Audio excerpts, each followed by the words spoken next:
Hello दोस्तों, स्वागत है एक बार फिर से आप सभी का खबर पॉलिटिक्स में। तो दोस्तों, आज हम आपके लिए लिख रहे हैं देश और दुनिया की तमाम बड़ी खबरें, तो वीडियो को आप अंत तक जरूर देखें। चलिए दोस्तों, पहली बिग ब्रेकिंग न्यूज में आपको बताएंगे नफरत को लेकर राहुल गांधी का बीजेपी और हिंदूवादी संगठनों पर बड़ा हमला।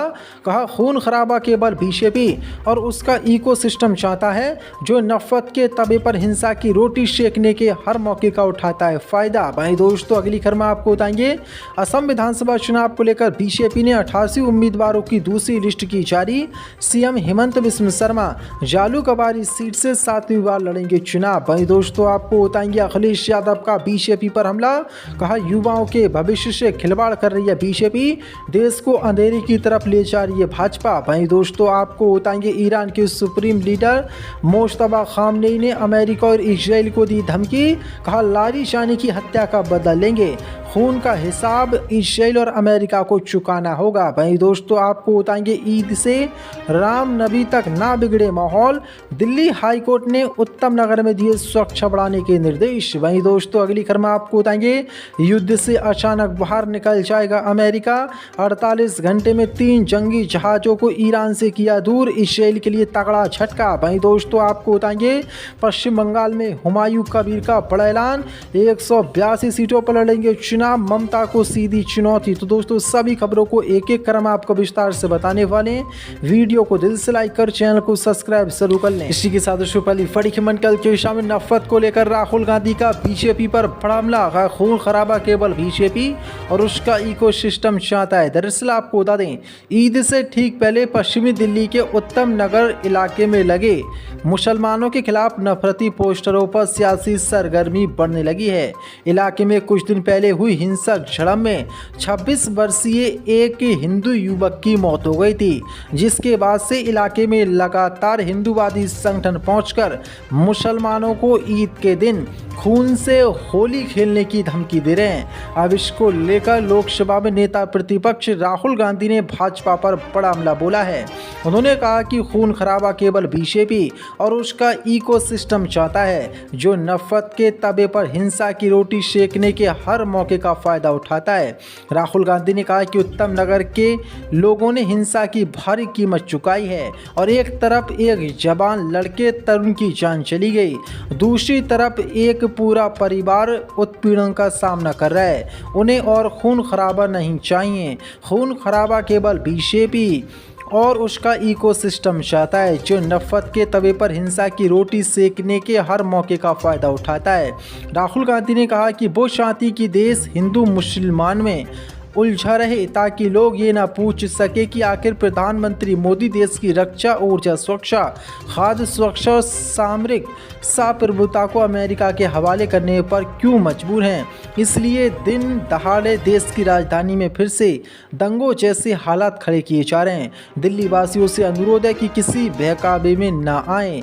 देश की शक्ति हमारी एकता, भाईचारे और मोहब्बत में है। जोड़ो जोड़ो भारत जोड़ो। यानी कि राहुल गांधी ने ये बड़ा हमला बीजेपी और हिंदूवादी संगठनों पर बोला है। साधुशली बड़ी खबर के शाम में असम विधानसभा चुनाव को लेकर भाजपा ने उम्मीदवारों की लिस्ट की जारी। दरअसल आपको बता दें, भारतीय जनता पार्टी ने असम विधानसभा चुनाव के लिए उम्मीदवारों की पहली सूची जारी की है। इसमें 88 प्रत्याशियों के नामों का ऐलान भाजपा ने किया है। मुख्यमंत्री हेमंत बिस्व शर्मा असम की जालूकबारी विधानसभा सीट से चुनाव लड़ेंगे, जबकि बीजेपी में शामिल हुए कांग्रेस नेता प्रद्युत बोरदलाई को भी भाजपा ने टिकट दिया है। बीजेपी ने पहली लिस्ट में मंत्री रंजीत कुमार दास, अशोक सिंघल, अंजता निगो, चंद्रमोहन पटवारी, रानोज पेंगू, संजय किशन, पीयूष हजारिका और विमल बोरा को भी टिकट दिया है। मंत्री रंजीत कुमार दास को भवानीपुर सीट से टिकट दिया गया है, वहीं पीयूष हजारिका को जांगीर रोड से, वहीं अशोक सिंघल को ठेकिया जुली सीट से, वहीं रनोज पेंगू को धेमाजी सीट से टिकट दिया है, वहीं विमल बोरा को तिंग खोंग और संजय किशन को माकूम विधानसभा सीट से टिकट दिया गया है। वहीं कांग्रेस छोड़कर बीजेपी में शामिल होने वाले कांग्रेस नेता प्रद्युत बोरदोलाई को भाजपा ने दिसपुर विधानसभा सीट से टिकट दिया है। दरअसल आपको बता दें, बीजेपी विधानसभा चुनाव को लेकर अब असम में चुनावी मैदान में उतर चुकी है।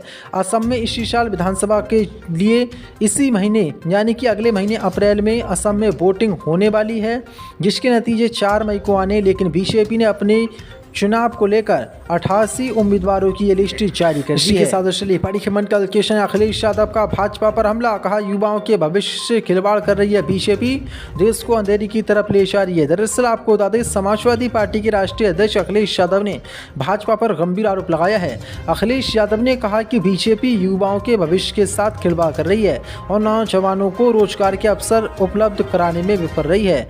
अखिलेश यादव ने पार्टी के राज्य मुख्यालय में विभिन्न जिलों से बड़ी संख्या में आए पार्टी कार्यकर्ताओं नेताओं को संबोधित करते हुए कहा कि बड़ी तादाद में पढ़े लिखे नौजवानों के पास काम नहीं है। बीजेपी देश को अंधेरी की तरफ ले जा रही है और स्वास्थ्य एवं शिक्षा व्यवस्था को बर्बाद कर रही है। अखिलेश यादव ने कहा कि सरकार के अंतिम साल में स्वास्थ्य मंत्री लाइन में लगकर छापा डालने का दिखावा कर रहे हैं, जबकि गरीबों को दवा इलाज नहीं मिल रहा है। उन्होंने आरोप लगाया कि प्रदेश में स्वास्थ्य सेवाएं चौपट हैं। उन्होंने कहा कि सरकार में गरीबों को समय पर न एम्बुलेंस मिलती है, न ही इलाज मिल पाता है। अखिलेश ने कहा कि बीजेपी सरकार ने गरीबों को मुसीबत में फंसा दिया है और मौजूदा सरकार में भ्रष्टाचार, कमीशनखोरी और लूट चरम पर है। अखिलेश ने कहा कि प्रदेश की जनता बीजेपी की सभी करतूतों को जान चुकी है और 2027 में भाजपा से मुक्ति के लिए तैयार है। अखिलेश ने कहा कि 2027 में समाजवादी पार्टी की सरकार बनने के बाद उत्तर प्रदेश फिर से विकास के पथ पर तेजी से काम करेगा। अखिलेश यादव ने भाजपा पर हमला बोलते हुए कहा कि अंधभक्तों की जमात बीजेपी कोई राजनीतिक दल नहीं बल्कि गैंग है। उन्होंने बीजेपी पर एसपी को यानी कि समाजवादी पार्टी को बदनाम करने के षड्यंत्र के भी आरोप लगाते हुए कहा कि बीजेपी की षड्यंत्रकारी चुनौतियों से निपटने के लिए समाजवादी पार्टी तैयार है। इसी के साथ बड़ी खबर का लोकेशन ईरान के सुप्रीम लीडर मुश्तबा खामनेई ने इजराइल और अमेरिका को दी चेतावनी, कहा लारिजानी की हत्या का बदला लेंगे, खून का हिसाब चुकाना होगा। दरअसल आपको बता दें, अमेरिका और ईरान जंग का आज 21वां दिन है। ईरान के नए सुप्रीम लीडर मुश्तबा खामनेई ने अब इजराइल और अमेरिका को धमकी दी है कि वे सुरक्षा प्रमुख अली लारिजानी की हत्या का बदला लेंगे। सरकारी मीडिया के मुताबिक खामनेई ने लारिजानी को देशभक्त नेता बताया और कहा कि उनकी हत्या ये दर्शाती है कि दुश्मन उन्हें कितना महत्वपूर्ण मानते थे। उन्होंने चेतावनी दी कि हर खून की कीमत चुकानी होगी और ऐसे हमले ईरान को कमजोर नहीं बल्कि मजबूत करेंगे। आपको बता दें, ईरान ने बुधवार तड़के इजराइल पर कई मिसाइलें दागी। रेवोल्यूशनरी गार्ड ने इसे लारिजानी की हत्या का बदला बताया। ईरान की सर्वोच्च राष्ट्रीय सुरक्षा परिषद ने मंगलवार को अली लारिजानी की मृत्यु की पुष्टि की थी। उनके और उनके बेटे का अंतिम संस्कार भी हो चुका है, उनका दफन हो चुका है। उधर इजराइल और अमेरिका भी ईरान पर बमबारी कर रहे हैं, लेकिन अब सुप्रीम लीडर मुश्तबा खामनेई ने ये बड़ी धमकी दी है और कहा है कि लारिजानी की हत्या का बदला लेंगे, खून का बदला इजराइल और अमेरिका को चुकाना होगा। इसी के साथ बड़ी खबर का लोकेशन ईद से रामनवमी तक ना बिगड़े माहौल, दिल्ली हाईकोर्ट ने उत्तम नगर में दिए सुरक्षा बढ़ाने के निर्देश। दरअसल आपको बता दें, दिल्ली हाईकोर्ट ने ईद पर हिंसा की आशंका के चलते उत्तम नगर इलाके में पुख्ता इंतजाम करने के लिए दिल्ली पुलिस को निर्देश दिए हैं। दिल्ली हाईकोर्ट ने पुलिस को नोटिस जारी कर जवाब भी मांगा है। साथ ही रामनवमी के त्योहार तक पुलिस इंतजाम बनाए रखने का भी निर्देश दिया गया है। दिल्ली हाईकोर्ट मामले में अगली सुनवाई 6 अप्रैल को करेगी।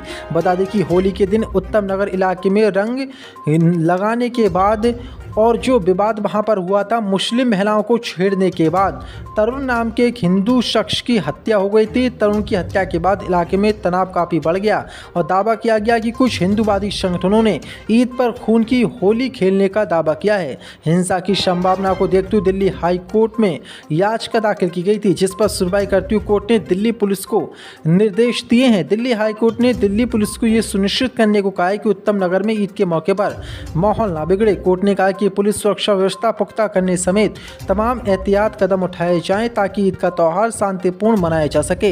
कोर्ट ने कहा कि इलाके में पुलिस के सुरक्षा प्रबंध रामनवमी के बाद तक जारी रखे जाएं। कोर्ट ने उम्मीद जताई कि समाज के सभी वर्ग भी आपस में संयम रखें ताकि शांति और सद्भाव बना रहे। इसी के साथ बड़ी खबर का लोकेशन युद्ध से अचानक बाहर निकल जाएगा अमेरिका, 48 घंटे में 3 जंगी जहाजों को ईरान से किया दूर। दरअसल आपको बता दें, ईरान से जंग के बीच पिछले पिछले 48 घंटे में मिडिल ईस्ट से अमेरिका ने अपने 3 जंगी जहाज़ों को हटा लिया है। इनमें एक जेराल्ड फोर्ड युद्धपोत और 2 माइंस जहाज शामिल हैं। इन जंगी जहाज़ों को ऐसे वक्त में हटाया गया जब ईरान अमेरिका के बीच युद्ध लंबा खिंचता नजर आ रहा है। दूसरी तरफ अमेरिका ने इन जंगी जहाज़ों को मिडिल ईस्ट से क्यों दूर हटाया है, इसको लेकर कोई आधिकारिक बयान नहीं दिया गया है, लेकिन इन 3 अलग अलग जहाज़ों को हटाने का अलग अलग कारण बताया गया है। ईरान पूरे मसले पर चुप है। रिपोर्ट के मुताबिक जेराल्ड फोर्ड नामक युद्धपोत को ओमान से दूर ले जाया जा रहा है। इसे जनवरी 2026 में ईरान की घेराबंदी के लिए ओमान की खाड़ी में तैनात किया गया था, लेकिन अब इसे क्रेते स्थित अमेरिकी नौसेना के अड्डे की तरफ ले जाया जा रहा है। सुरक्षा अमेरिका की सुरक्षा से जुड़े सूत्रों ने बताया कि पिछले हफ्ते इस युद्धपोत में आग लग गई थी, जिसके बाद ये काफ़ी डैमेज हो चुका है। इसे ठीक करने के लिए क्रेते ले जाया जा रहा है। अमेरिका ने ये नहीं बताया कि इसके बदले ओमान में किस युद्धपोत को तैनात किया जाएगा या ये युद्ध पोत कब तक युद्ध के मैदान में वापस लौटेगा। वहीं रिपोर्ट के मुताबिक पानी के नीचे बारूदी सुरंगों को हटाने वाले 2 अमेरिकी जहाज़ों को मध्य पूर्व से मलेशिया की तरफ भेजा चुका है। दोनों की सैटेलाइट तस्वीर सामने आई। इनमें एक जहाज़ का नाम यूएस तुलसा और दूसरे का नाम यूएसएस सांता है। यानी कि अमेरिका इस युद्ध से हट सकता है और ये युद्ध इजराइल और ईरान के बीच भी रह सकता है।